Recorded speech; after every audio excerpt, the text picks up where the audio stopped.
All right. Happy Friday, everyone. Again, this is the last Learning Tech Talk before taking a little Thanksgiving break. But we will today continue to explore the landscape of learning technology while cutting through the fluff and answer the questions you need answered while building out your digital learning ecosystem. So today, I am joined by Kristy Mccann Flynn, and we are talking about coaching and what that looks like. A lot of movement in this space when it comes to learning tech, so I think we will have a very interesting discussion. But as we're getting going here, why don't you go ahead and let me know where you're joining us from? So, Kristy, where are you in the world today? I'm in Philadelphia, Pennsylvania today.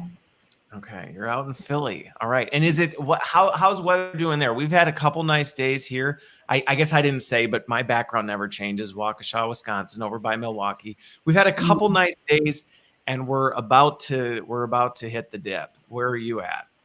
I think we're about to get out of it. We were in the 20s the last couple of days, which was not fun. But it's supposed to be 60 today, so we'll see. Oh wow. Okay, so you had the dip. I suppose our weather's probably making its way. It's making its way over there. All right. Are you gonna go outside today? Well, I'm fortunate enough that I do have a dog, and so I have an excuse to go out. So yeah, we'll and it's Friday. Yeah, it's finally Friday, right? Thank God. Finally Friday. It's finally Friday, and it is the Friday before Thanksgiving. So I'm usually pretty happy in general, but I'm in a very, very happy mood today. So, okay. So before we get into it though, we always have this question. This one kind of does have something to do with the topic though. I didn't do a complete winger in terms of the question. So I am interested to hear what you have to say. And for those of you watching, feel free to play along in the comments. I'm curious where you're at. But for you, Kristy, what is something you were coached on that when you first got that coaching, you just did not want to hear it? Just absolutely not interested in that feedback. Yeah, there's probably a lot of things over the years, to be quite candid. So I think the first one, I'll tell you two. The first one's obvious, and then the second one wasn't obvious. So consistently throughout my career, because before I started GoCoach, I was a former HR executive, and the bull in a china shop was consistently used on me, which shocking, right? And I knew that, but it was the way that it was being translated to me that was really bothering me.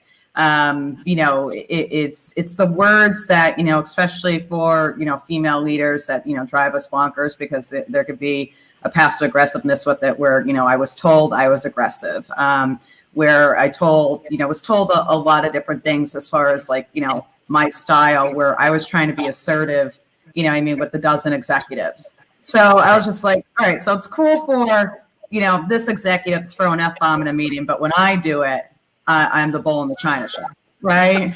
Okay. So it was hard. I felt that there was a lot of bias that was instilled with that, but it definitely, it took me time to ring true, because I started to look at it not from an overall view of what everybody was giving me feedback on, but really started to individualize it. And so I would go into meetings, and understanding their preference and style of communication, and before I, pushed in mine. And I think that was very important, because, when I took into consideration how somebody else communicated, it balanced my communications with them. And it did make things a lot easier. And it's still a work in progress. I mean, I just got told this the other day, but we all have triggers, right? I know the things that set us off. Okay. You said you had another one. You have another one too? Yeah. The one was pick and choose your battles, which I also knew, was something I needed to work on. But once again, it was the way that was outlined to me.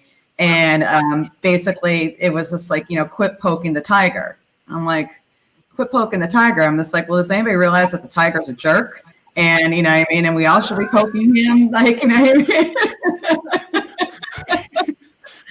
Poke, maybe whipping, right? Yeah, okay, got it. Yeah. So once again, like, getting this cliche type of feedback, that wasn't really translating to me, but once again, had to pull back the feedback and what it meant to situational conversations and how I was, communicating, how I was positioning myself, and the why behind it. And that's where the Susan Scott Fierce Conversations model actually really helped me, because like when it came to, pick and choose your battles, I realized that some of the battles that I was picking were stupid. Like, that they didn't mean anything. And like, when you look at the decision tree in, Susan Scott's Fierce Conversations, you gotta, if you're going to go into battle, look at the root and the roots in the trunk, because that's what's going to sustain the tree, not the leaves or the branches. They'll grow back. And so I, before I do go to, into something, like I look at it, is it a core foundational issue, or is it something that is, not a big issue right now and eventually will, fix itself. So I think that that's been important. Okay. All right. Well, I want to dig into this a little bit, but also, so mine, right. Just so you, right. You shared yours, I'll share mine. So mine was interesting. I still remember this because I got coached on, it was earlier in my career, and I got coached on the fact that I'd done this big executive presentation, and I got the feedback that I was way too casual and way too just comfortable in front of this group. And I actually got really mad at first. I'm like, okay, that's my style. My style is more casual and things like that. And so again, the emotional reaction, and this is what I think we were kind of getting at, that emotional reaction, because of the way it was delivered, it was kind of like I was told you need to be more polished and you need to be more serious and take things more serious. And I got really upset. I'm like, oh, well, that's not going to happen, because if you know me, that's not going to happen. But then again, once I cooled off a little bit, I started reflecting on that. I talked to some other people about it, and I went, I guess I understand what you're saying, which is, one, adapt to your audience a little bit, recognize who your audience is. And it doesn't mean you have to become someone you're not, but just think about, be more intentional about the way you're doing that and think. And so then I was like, okay, that's fair. And I started to work on that. And again, is it still a work in progress? Sure. Are there times where, I get a little too comfortable? Yeah. But I think it's one of those things that it was extremely valuable to get. Okay. So on the topic, this is what we're talking about all day today, or all day. Well, we probably could talk all day, honestly, but we're not going to. We're going to talk for another 50 minutes here on coaching, and really, what is the purpose of coaching? What's the benefit of it? Which we started talking about here by sharing our own stories. But then you are the CEO and founder of GoCoach.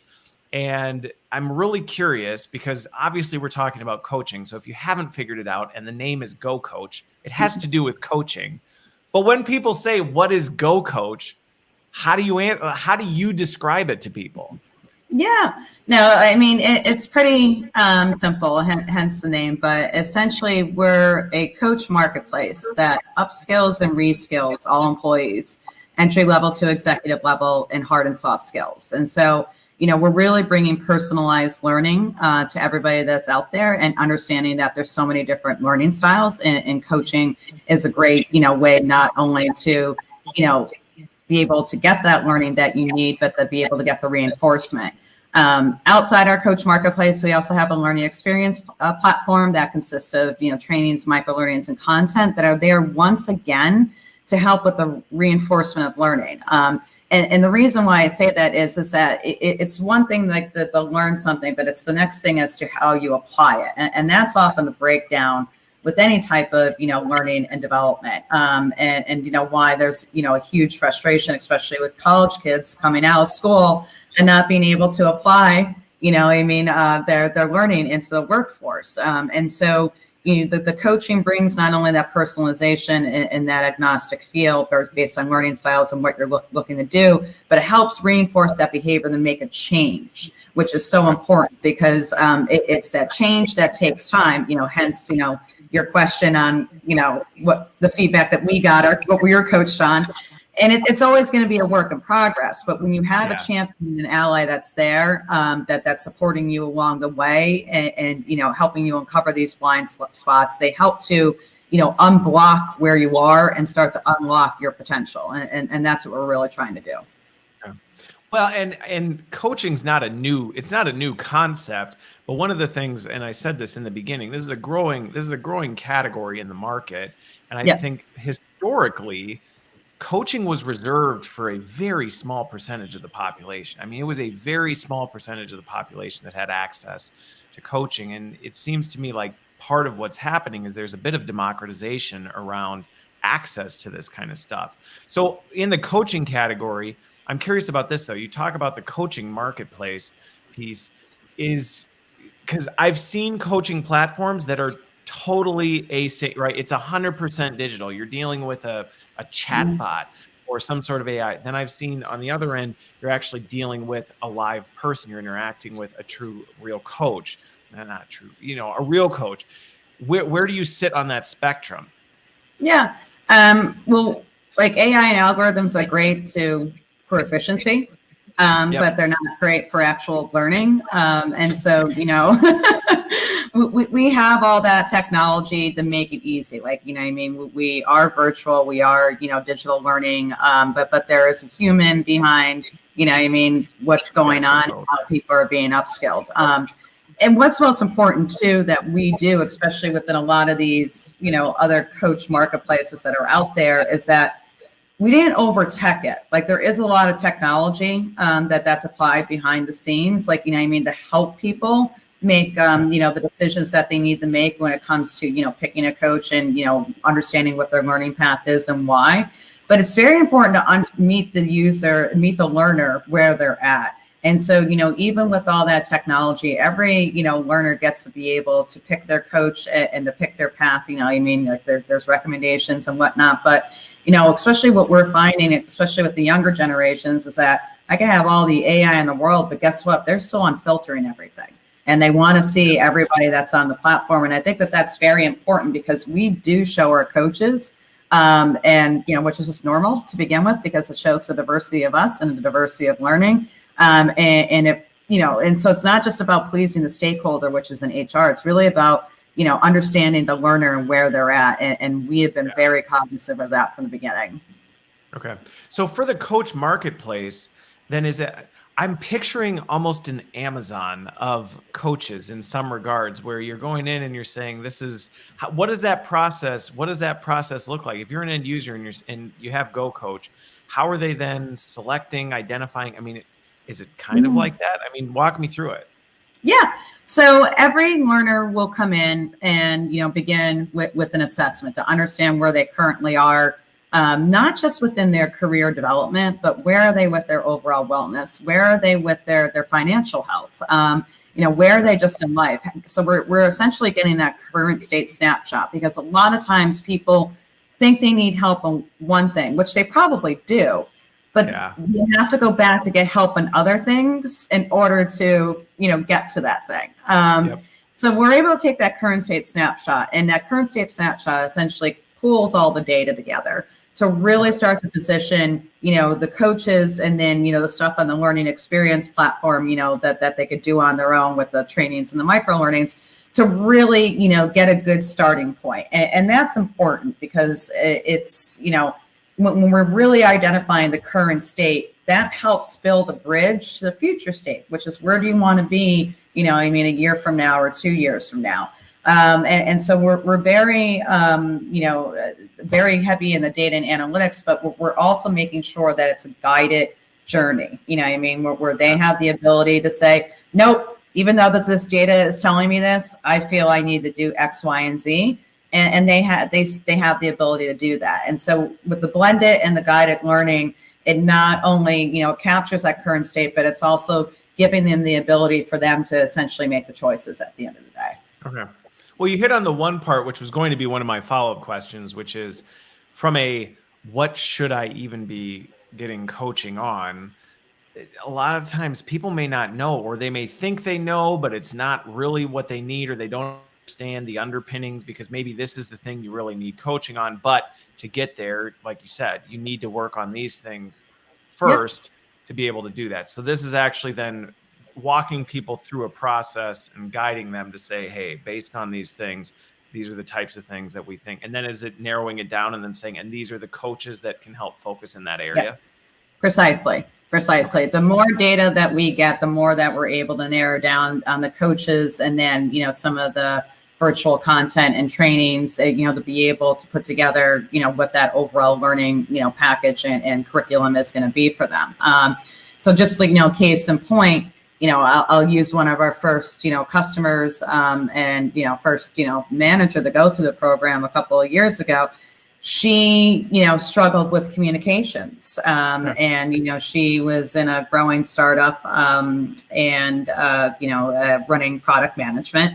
And, still a little bit green, but, because she consistently got feedback that her communications, were never clear, or, that she was always all over the place, and that things were ambiguous, she automatically assumed that, like, all right, I need a communication, coach, etc. Okay. That was the assumption coming in.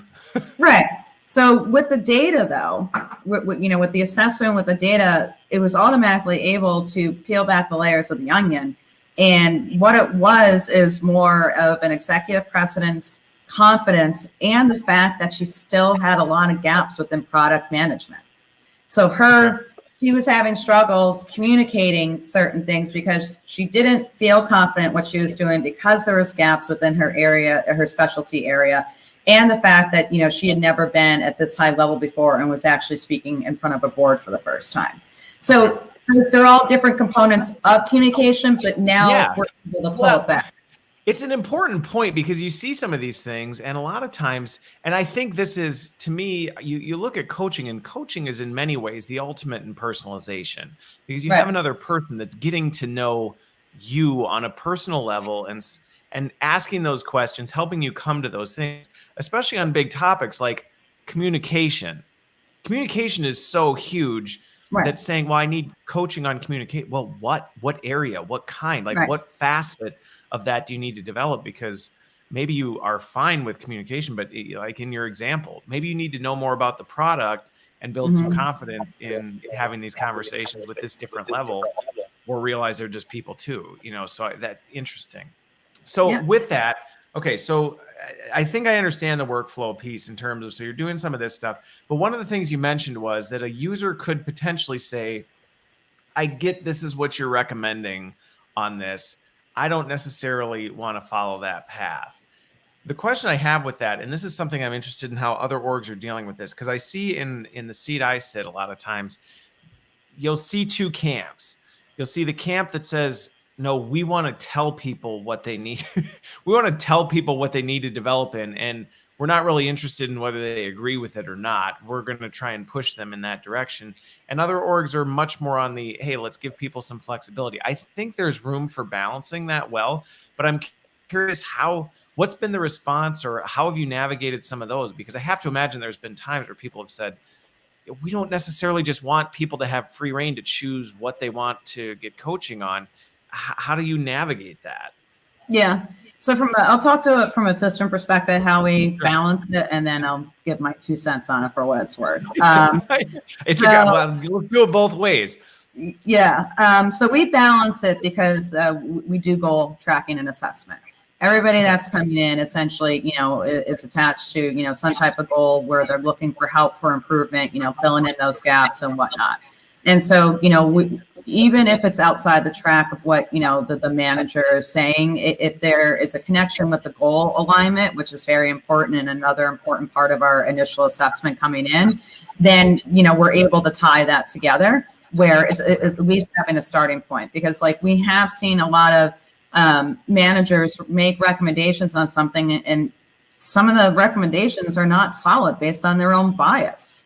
Like, you know what I mean? Like, I was called aggressive for 20 years. I get that I'm assertive. Quit calling me aggressive. Like, you know what I mean? And so, it's a whole learning evolution that we have to go through. And the minute that you start to force somebody in a direction, you go into like one or two camps. Do they have a growth mindset, or do they have a fixed mindset, right? And so if somebody's coming into the platform and they want to be able to learn and grow, and it just may not be with, what you're specifically looking for now, but they have that agility and ability to learn and grow, that's a growth mindset. And so anything is possible. And that's a good place to be. But when a manager or even when a learner, a coachee is in a fixed mindset, it doesn't matter what you throw at them. They don't care. They do not want to go beyond what they know. Like, you know what I mean? And so that it's very important. And the data and analytics show that too, because like, even if they don't you can think see it, you can tell when somebody's been forced into this, and it's like they were told they have to do this. They don't really want to be here, but they're doing it because they have to, versus this person's doing it for their own personal growth and development. Yeah. Yeah. And the majority of the time it's, you know, the growth mindset, like, you know what I mean? Right. And in fact, like, you know, when we've had, you know, clients come in or, you know, soon to be new customers come in and, you know, they start off the call, well, like, you know, I mean, this guy that we work with, like, you know, I mean, like if he doesn't make these changes, then he's going to be fired. And, you know, that's when I stop the sales call. I'm like, just do yourself a favor right now and fire them. Like you've already made the decision. Like, you know what I mean? And you know, save your money. Yeah. Coaching and learning is not about saving someone. Coaching and learning is about growing someone. Yeah. That's well, and it's an interesting point because you do see this, and I guess I'll go here with it next, because sometimes people hear coaching and have a bit of a visceral response because it feels very like, oh, that's what you get when you're in trouble or you're doing something bad. It has a very negative connotation, like, oh, I'm being coached because I'm not. And again, that's a little bit of a flip of the switch to say, no, well, not necessarily. Coaching is really designed for your betterment, your enablement, your ability to grow in these areas. Yeah, we all have vulnerabilities. We all have areas of development. Nobody's cracked the code and they've mastered everything. But I have to imagine you run into that times where you say, this isn't the right place to apply coaching to a problem. So where do customers typically implement something like, is this, and this gets to my next question, which is, do you see this? Is this something that people are doing on large scale? Are they doing this on large scale? Are they doing this on a smaller scale and saying we have this specific population? How are people typically doing it? Yeah, I mean, we have, I want to say 3 different type of customers. And we have customer number 1, which is extremely progressive, and where they have already applied what's called a learning wallet to every employee, where they get a stipend every single year to say, hey, here's money, go out and further develop yourself. And I actually do think that the market is going to continue to go this way. You know what I mean? Because you got to have that learner opt-in, which I think is very important in order to get that true ROI. And so in cases of those companies, they give it to the entire company. So we work with a lot of companies where it's every single employee has the ability to opt in to GoCoach and get their coach, and their learning and development stipend covers it. And, you know, we see a lot of great success. And to be quite candid, for all the data and analytics that we have, they don't even care about the data and analytics. They care about the fact that their employees are using this and that they can see the difference, and they're retaining people. So that's, you know, I want to say, you know, one customer profile. The second, I'm going to stop you on that one. Again, This is the style. This is the style of the show. We've got the 2 other customer types, but to me, that's a really important one to highlight for people who be watching this, because that not only addresses a couple things, but one of the biggest things with it that I think a lot of times our organizations struggle with is the fact that every employee, every person has their own unique development needs, but their own preferences and the things that they want. And where I see things go south so often is where we try and do this one size fits all, where we say, you know what, let's get this one thing and let's just blanket the organization in it and hope that it works. And the reality is it ends up costing a lot of money. You have a lot of lack of engagement, and it's not necessarily the best way to do it. And to your point, some of these more progressive organizations that are saying, hey, who are we to say, here's what development looks like for all of you. So guess what? Either take it or leave it, but that's all you get because that's all we've decided to do, versus saying development is important to us, but we recognize you have unique development needs and preferences. So let's stipend it this way so that our goal is for you to develop. Our goal isn't to force you to develop the way we think you need to develop. Now, that's a fundamental shift in organizational thinking. But I can imagine, like you said, these are your forward-thinking organizations. Those ones that are thinking this way, I have to imagine, like you said, they don't even care. They don't They even could care care less. about the investment necessarily. Chris is like, this is what we've been going for all along, is to build this culture of development where people are developing, they're growing, they have this growth mindset, and we're facilitating that. So I think it's worth noting and going into versus, because I think a lot of people are struggling with this because they're still trying to make it work for everyone, and it just doesn't. No, it doesn't. I mean, and believe me, as a former HR executive for 20 years, getting countlessly grilled, like in board meetings and executive meetings, like I gave you $100,000 and 30 people left the organization. What did this training do? And we still have all these problems. And it's just like, well, first off, learning's not one and done. It's evolving. And so we have a starting point, but that's often the issue, is that that starting point is hard to get further because we are doing a one size fits all. Like when you're looking at annualized, personal wallets where people can go out, to, different places and look at the things that they want to be able to learn and involve in, and there's a personal choice attached to it, you're going to see much greater ROI. Engagement's going to go up naturally because you have a say in, I wanted to do this. This is something I saw value in. Yeah. Yeah, I mean, anyone that thinks anyone that still is in the mindset that you're just going to force somebody to do something, good luck with all that. We were never attuned that way to begin with. And if the last 4 years have showed anything, we're definitely not attuned with that moving forward. So, and we're adults, and it's, even just look at it in a much more higher level, higher education right now in K-12 is failing. Why? Because it's a one size fits all model that's not working for virtual learning right now. The problem is it's not virtual learning. The model's always been broken.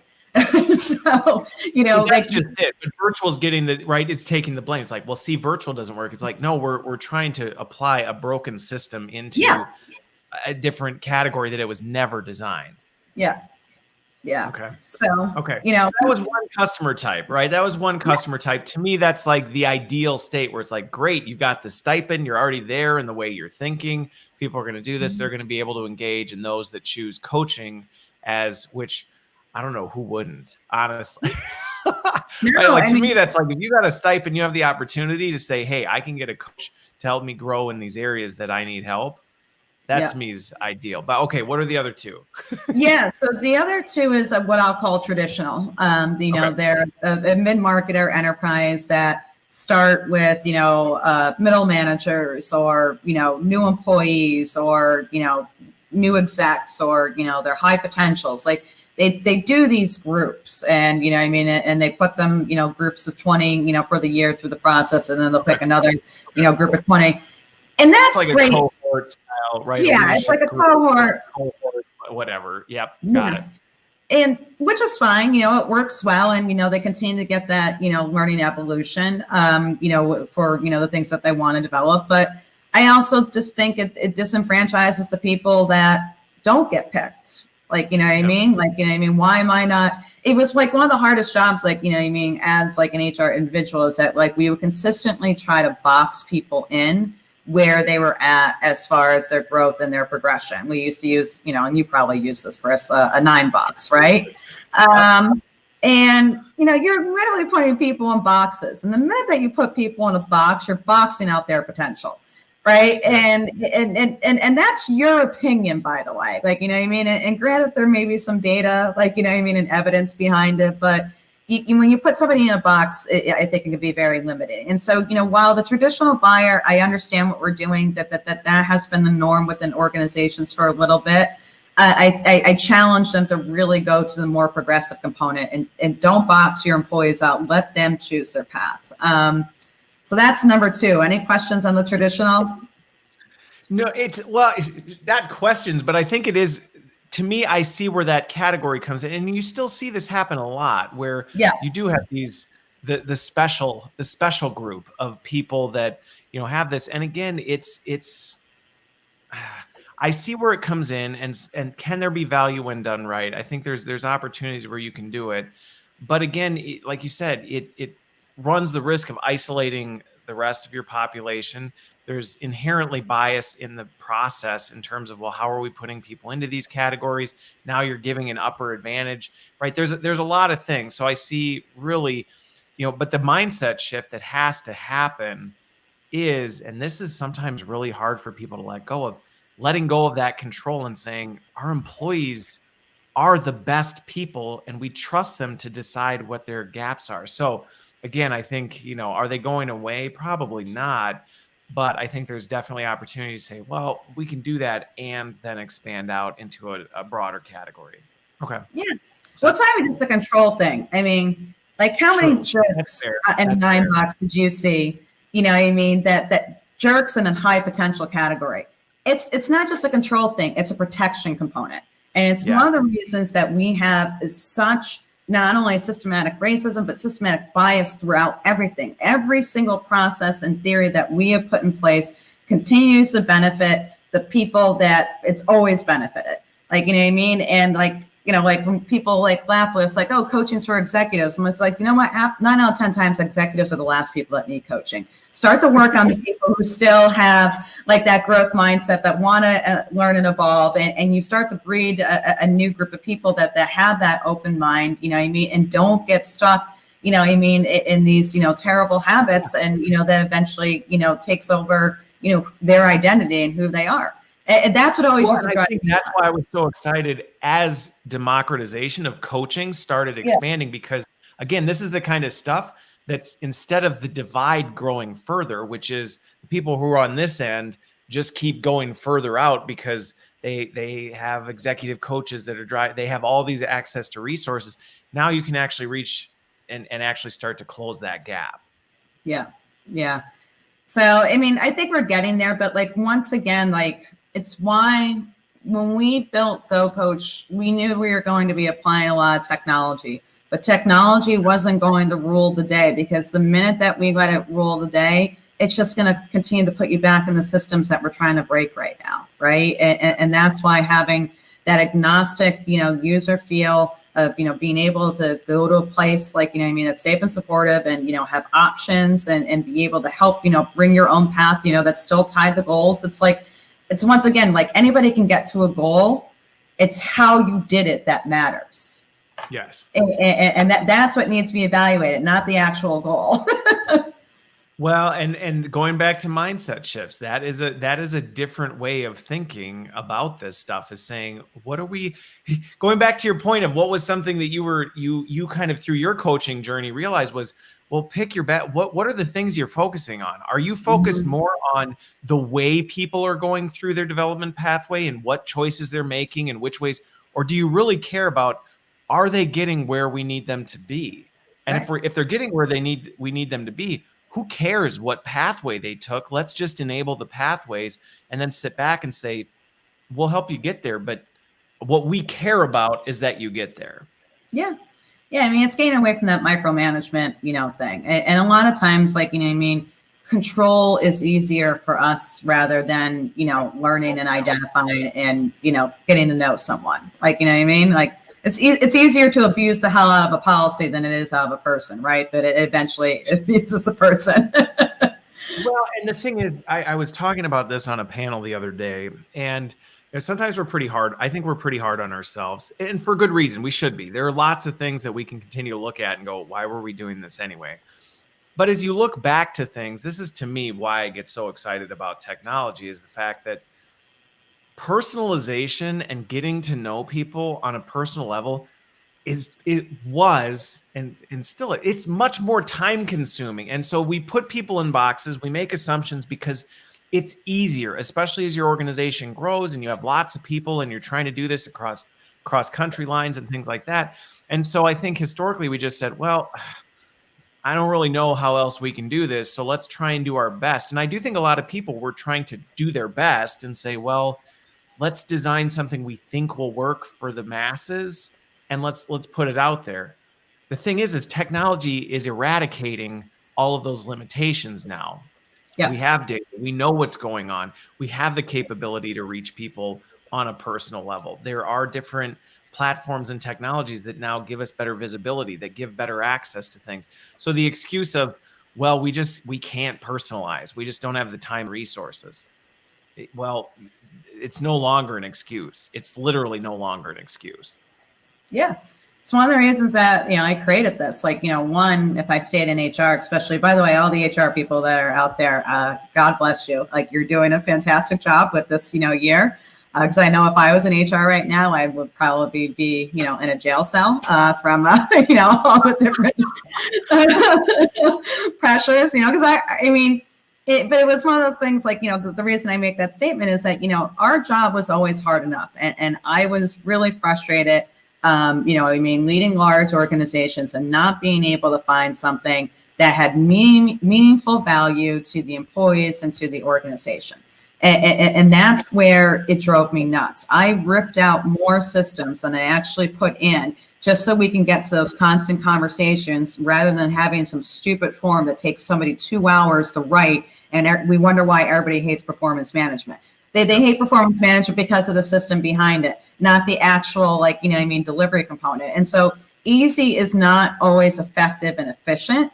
But with technology now, when used the right way, we can make things easy and efficient and effective. And that's where we have the ability to do so, to your point. Yeah. Well, and that's just it, is now it's less of a this or this, and it's a this and this. And I think that's the exciting part about this. But again, this is where, and it's why I started this show. In order to get there, you have to understand this stuff. You have to understand these capabilities. You have to know they exist so that you can start challenging the status quo of what you know today, which is, well, this is what we have to do because this is all you can. And it's like, no, it's not anymore. Right. It's not. That might've been true 5-10 years ago. Today, it's not. Okay. So the third category, right? We went on a bender there, but let's do the third category. Who's the third category? Third category is what I like to call Neo, from the Matrix, because they're the large enterprise companies that are completely matrixed, and there's so many different fiefdoms. You don't even know where to start. There's no consistency. Some are centralized, some are decentralized. It's a hot mess, right? And so within that, I'm familiar with those organizations. Yeah. Me too. The good news is that we built the platform to, regardless of what, highly matrix, neo world that you live in. You can have multiple buyers that come in from, multiple different divisions that can do the learning and development stipends and can do the blended learning, or can just do, the traditional training and development. So we have built a very, flexible and programmatic, platform that really, gives you that not one size fits all, but everybody fits all type of model. Knowing that there's going to continue to be, shifts and transformations, within L&D, especially for the next 3 to 5 years. And so within that, we make it easy so each stakeholder can still have visibility into, one part of one company, and, while somebody's looking at another part of the company, but everybody that comes in, they get the same service irregardless of how their division is handling things, if that makes sense. Yeah, it does, because you've got the different use cases. So use case one is kind of your progressive centralized organization where you have central control of this. You can do budget management, stipend management, all this through a central function, which is great if you have that set up. If you have that set up, kudos, it's awesome.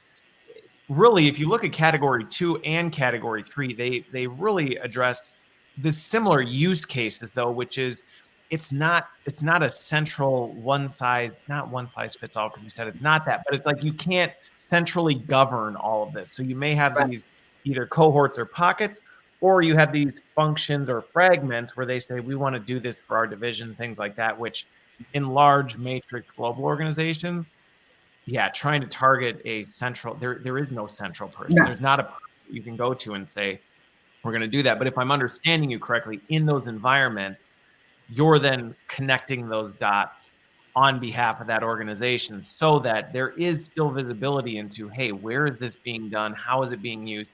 Because I have to imagine there's a ton of data, of valuable data to an organization to see, hey, what is our talent doing? Where are they developing? What are the things how well is it working? And so to have that locked in the silo of, well, only this functional leader knows this, that's a disservice. Yeah, but we bring it all together, like, you know what I mean? And that's the great part. You know, because I remember like when I was at Pearson, and, you know, working for my CHRO at the time, and, you know, like, you know, everybody was sending her a different format of, you know, what the learning outcomes were. Like, you know what I mean? Like, you can imagine, like, you know what I mean, how many, like, you know, pivot tables and ugly graphs she got with that. And, you know, she couldn't see that, and nor could she see it. She had a very hard time articulating that to, you know, senior leadership and the CEO. So knowing that I've gotten caught, like, you know what I mean, in this, you know, Neo world numerous times, I was just like, you know, I mean, if we have one side of GE that comes in and another side of GE, but like somebody figures out that we're both in two divisions, we could all bring it together and show like the progress throughout the entire thing. Well, it's such an important piece, because the reality is, having navigated this multiple times, it is, when you don't have that visibility, it is very hard to tell a story in terms of impact, value, things like that, to be able to scale it, because you're on your own island, and then it gets lost, and people don't realize how much spend is happening, the lack of utilization or positive utilization, to be able to say, hey, this is working really well. Why don't we stop doing this thing that is contributing absolutely nothing, but we're spending a lot of money on it?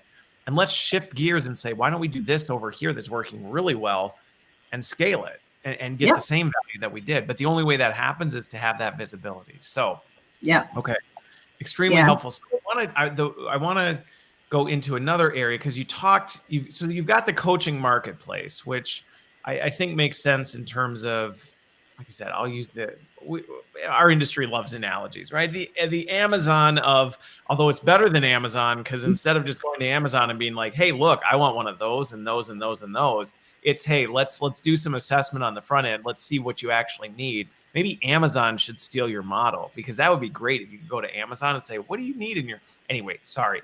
So there's that, but you also talked about the fact that there is this LXP, which I get very nervous when that term gets thrown around, because that means a lot of different things to a lot of different people. So I do want to decrypt what you mean by that, because there is a learning content component. Now, is that bundled automatically? Is that a separate component? How is that connected to GoCoach, or is it an all-in-one? It all depends, once again, on the company's needs. We try to be programmatic. And so for the Neo world, like, you know what I mean, they like that bundle, because they have mass amounts of people, and to be able to have like access to a lot of these virtual learnings, you know, micro learnings, content, video, etc., is a good starting point, because you want everybody to essentially have like the same toolkit at the end of the day. And so, like, you know what I mean, leading with one of these bundles and then going into the coaching for reinforcement to get that, you know, behavior change, we see for a lot of the larger clients. And so, you know, we have it there because, once again, we don't want to box people out based on their learning style. There's some people that don't want to be coached, and I get that. And they actually, like, you know what I mean, learn much better by, you know, going through a video or reading something. And so, you know, I'm not just looking at this from a buyer perspective. I'm looking at it from a learner perspective, and making sure that we don't become some monolithic, you know, giant that only helps, like, you know what I mean, a quarter of the population. Like, you know what I mean? Like that we have that agnostic view. Okay. Well, and Venus had asked earlier about this in terms of, you know, applying human-centered design into the process.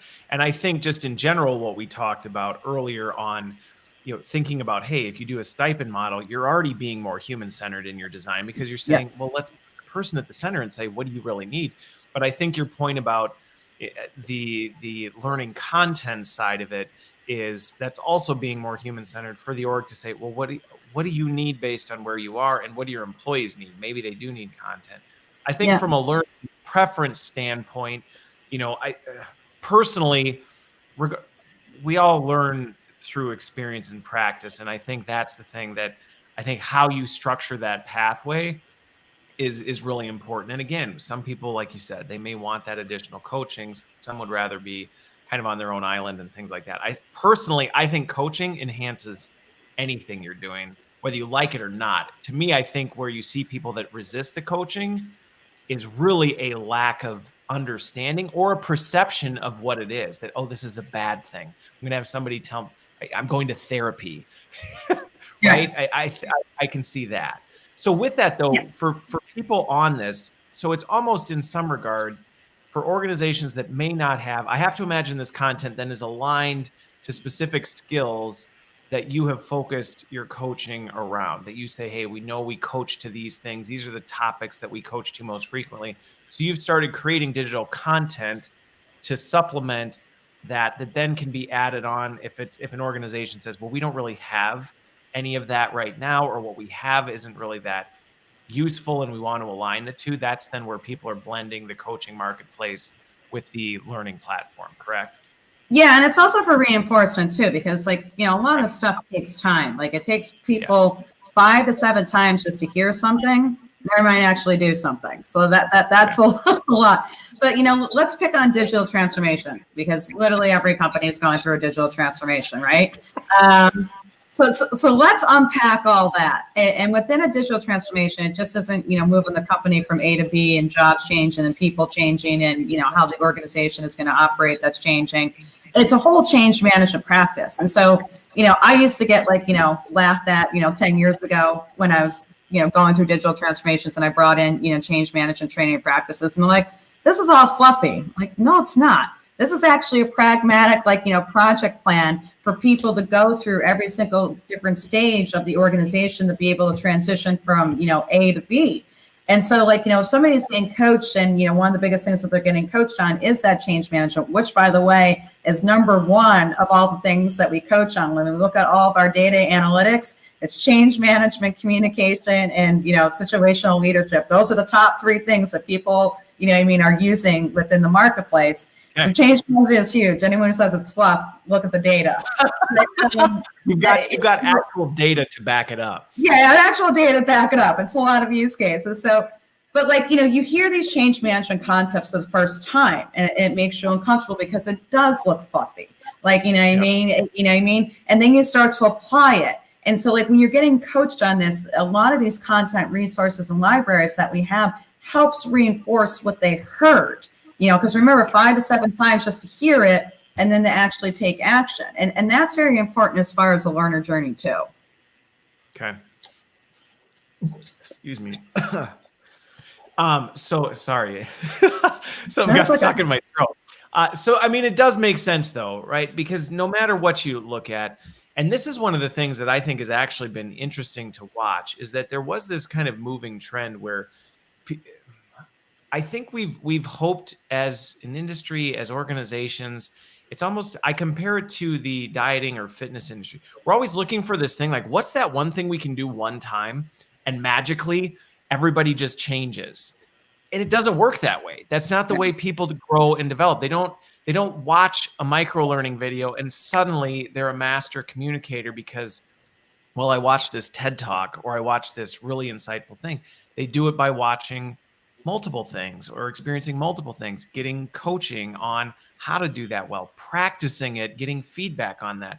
So I think that's one of the things that, we continue to battle that back. And I think this is an interesting point of you're approaching this from a holistic standpoint of, we have some content, we have some digital content designed to augment and supplement this.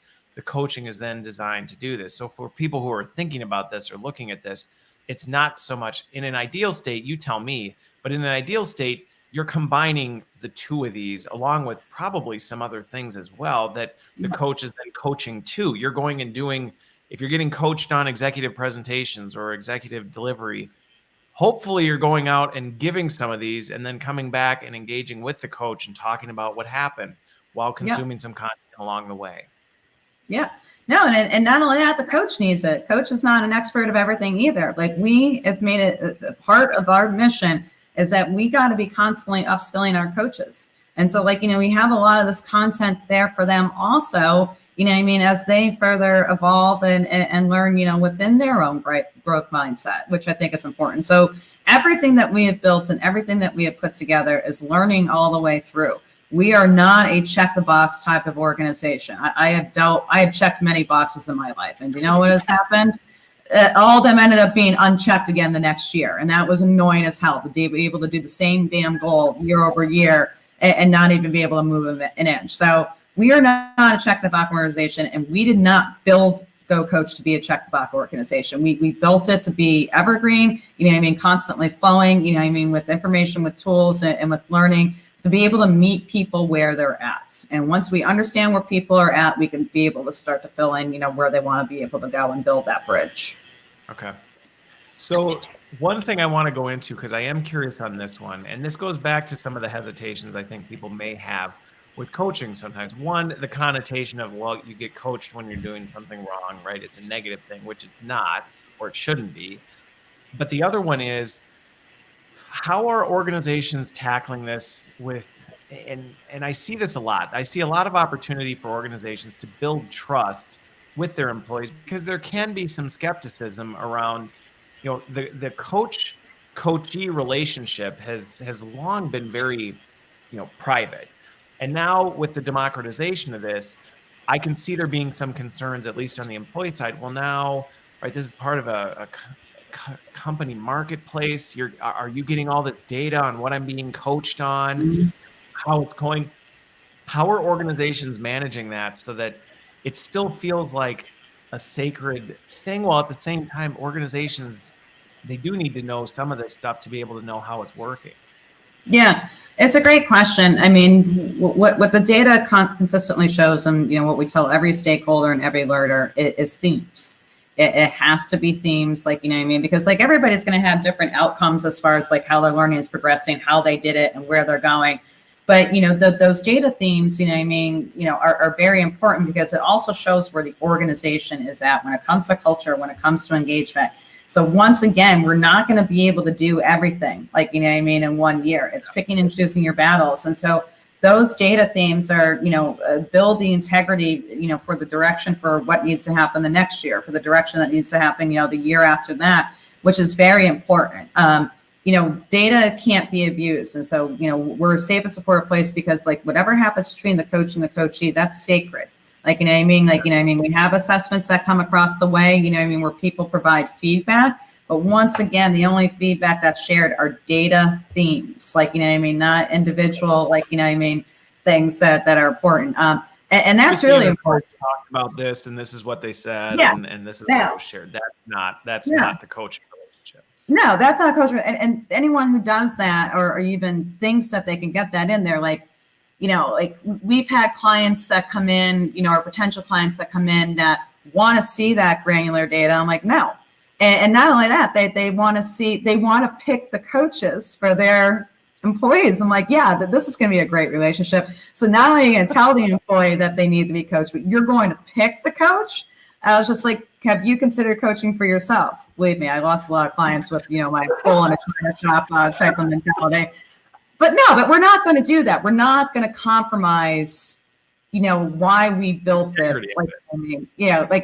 Instead, we built something for people to get comfortable with the uncomfortable. And it's that control component of letting go of, and we're seeing it right now, especially in this digital age. For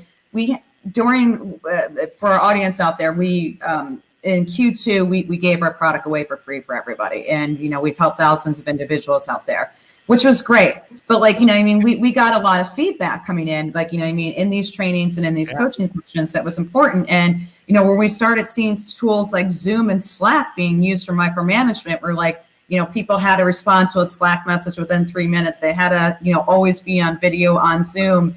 And, they had to respond, to some other message, within an hour. Again, we're micromanaging people. The digital, us being remote is not the issue. We are the issue. The same problems are there.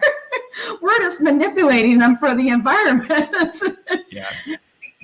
And we've said, consistently in these trainings, this goes back to manager, core competencies. This goes back to soft skill training, where emotional intelligence and change management are important. Yep.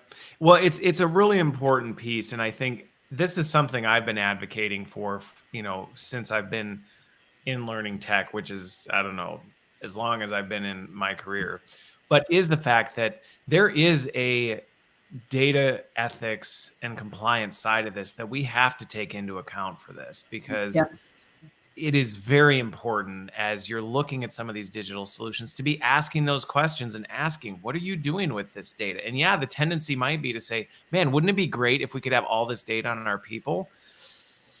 No, actually, no, I don't think it would be great. Is it good for you to have some trends and insights and things? Sure, that can be very helpful in understanding where you need to go. But should you be, diving in and digging into every single thing that's happening? No, I don't think so at all. And in fact, I think that's one of the things that, as I've been talking to a lot of people recently about this, is as we're moving into this more digital trend where everything's digital and all that data is being captured somewhere, is what's being done with it, how is it being governed, and how are we making sure that ethically we're managing that well, because we run the risk of creating something we didn't intend, or creating more damage with something that maybe we thought was designed to be a good thing that then goes south because we abuse the data. So I think it's good to hear. And that's why I wanted to go to that point of making sure that it's clear that that's not what's happening with this, at least with GoCoach, for sure.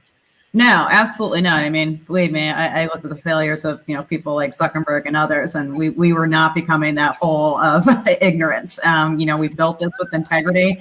And we consistently, safe and supportive is what the environment produces, and we will never negate that.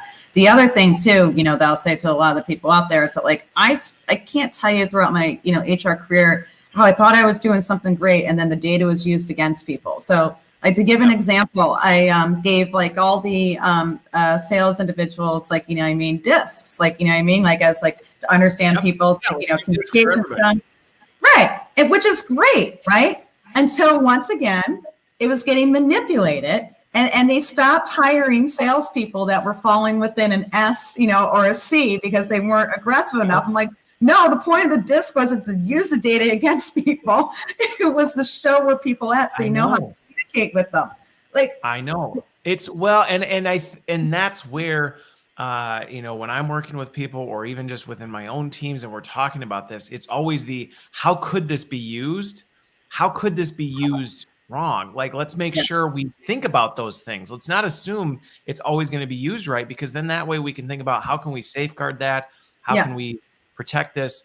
Things like that. So the one last question that just came through, I am curious, you did mention earlier on, but Venus asked this one.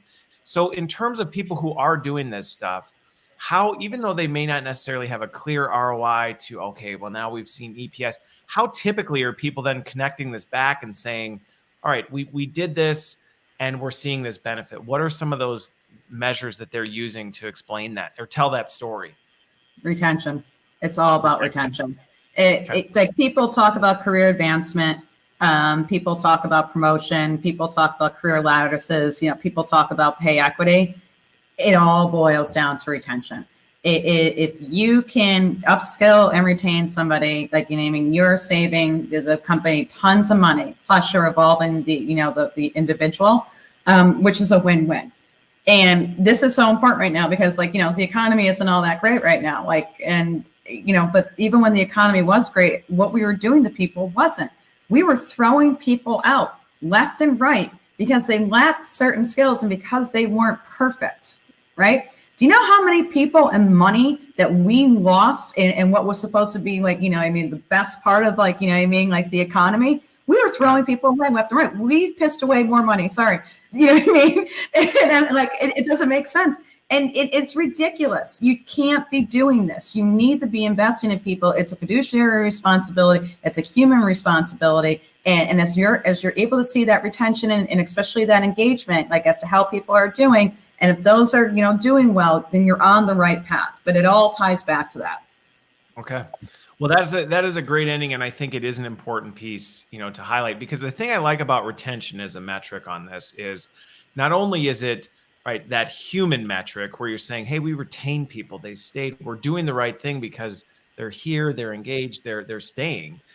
But it's also easy to quantify from a financial standpoint, so that you can tell the story of this actually is saving the company X number of dollars, because we can actually tabulate that and quantify. And that's a message you can have in a conversation you can have with a CFO or a head of operations. And they go, that makes sense. That we've this justification makes perfect sense. So I like that metric is a healthy blend of the two. Yeah. Well, this has been fantastic, Kristy. I enjoyed the time together. I hope everyone else enjoyed it as well. Lots of good comments coming in. And so thank you for the time. Thanks, everybody, for watching. Don't forget, I'm not here next week. I will be celebrating Thanksgiving with my family. But thank you all for watching, and we will see you in 2 weeks. And thank you, Kristy, for being here. Thank you. Have a happy Thanksgiving, everyone. See ya. Bye.